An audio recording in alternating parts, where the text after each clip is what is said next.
Hey guys, I'm Saurav. Welcome to the channel. In this video, we are going to see how to edit portraits and take your image from this to this within minutes. I'm going to show you how to make your photos look professional but faster. I'm going to use Lightroom, Photoshop and my favorite plugin Nik Collection 7, which will speed up the entire process. You will see how in the next few minutes. This is going to be a super exciting video, so without wasting any time, let's get started. When editing a portrait, two key steps that will help you achieve professional looking results. First is to get correct exposure and colors. Second, we refine the skin tones and work on the details for a polished look. The adjustments we are making now are global adjustments, meaning it's affecting the entire image. While doing so, you might be confused whether to prioritize the subject or the background or the entire image. The answer? Always prioritize the subject. Yes, the other areas will get affected, but we can take care of that later when we do local adjustments. The same thing applies to white balance as well. While adjusting the white balance, the number one thing to keep in mind is, are the skin tones accurate? That part is non-negotiable. One of the questions you might have is, let's say we are going to color grade the image, maybe add a warmer or a cooler look. Then can we ignore the skin tones since we are going to alter the colors? Absolutely not. You need a good starting point with accurate colors to make sure the final edit looks good. Once the exposure and white balance are exactly how I want it to be, that's where the fun begins. I initially make all my raw adjustments in Lightroom and then the image goes into Photoshop. The first thing I do in Photoshop is not use Photoshop right away, but use the Nik Collection plugin. It's a plugin suite for Photoshop and Lightroom, however, you can use it as a standalone application as well. The reason I use it in Photoshop is I can make my changes, save it as a separate layer and make changes on top of it.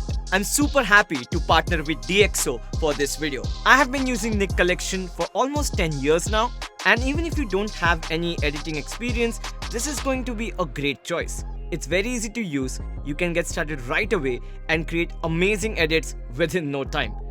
Link is in the description along with the coupon code that gives my audience 15% discount. I'm going to show you how I get that signature contrast and dreamy look in my images later in the video, but first let's focus on fixing the skin tones. Skin tones vary from person to person, but they're a combination of mainly three colors: red, yellows and oranges. What is the tool that allows us to make specific adjustments based on colors? The HSL tool. Hue, saturation and luminance. The problem with the HSL panel in Lightroom is that even if it's color specific, it's still going to affect the entire image. For example, if I change the saturation for orange, not only the face but also the hair gets affected because it has orange tones in it. We need something better. That's where I'm going to use the Color Effects Pro and use the HSL filter inside it. You click on the plus icon to add the filter. I can use the eyedropper tool to select the exact color. And as I do it, the range of colors are selected because skin tone, as I said, is not just one color. I can increase or decrease the radius of the eyedropper tool to adjust the range of colors selected. You can see exactly how large the radius is. If the skin tones are a bit pale due to lighting or maybe weather conditions, you increase the saturation a bit. To make the skin brighter, you simply increase the luminance. Make sure you don't overdo it. Changing the hue changes the color. But as you can see, the hair is also getting affected. We need something that can control the effect to a certain area. And that is where control points come into the picture. It's basically an advanced version of masking. It looks like a radial filter in Lightroom. You can change the shape, you can rotate it, but it's more than that. If I click here to see the mask, it's intelligent enough to select only the face, and that's because the control points take the color, brightness and the texture into consideration.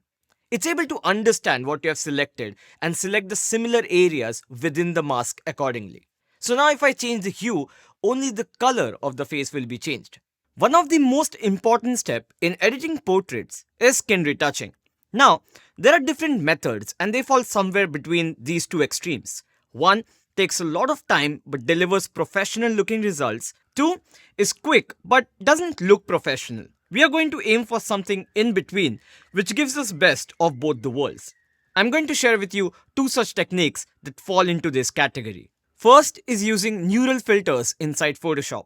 Under portraits, enable skin smoothing. The face will be auto-detected. You can adjust the blur and smoothness value to control the effect, but I generally use the default value for blur and smoothness at 100.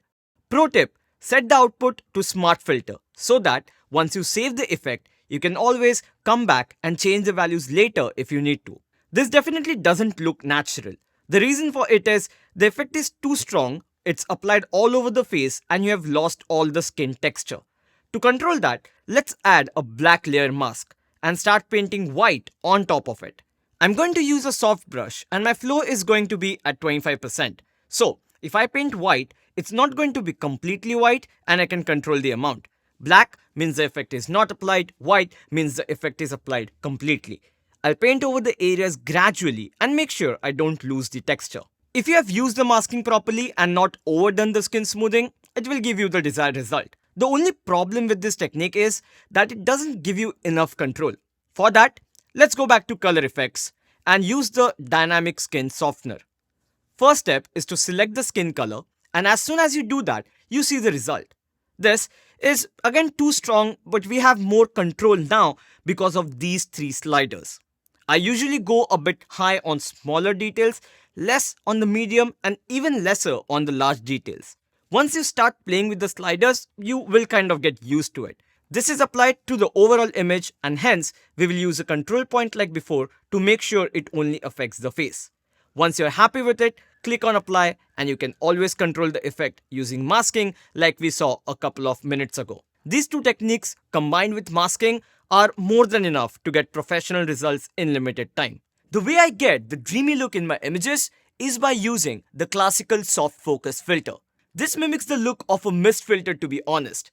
And the cherry on the cake is I can control exactly how strong I want the glow to be in certain areas with the help of control points as we saw before. There are different presets. I will stick to the default one. Let me reduce the strength to about 30 and slightly increase the brightness.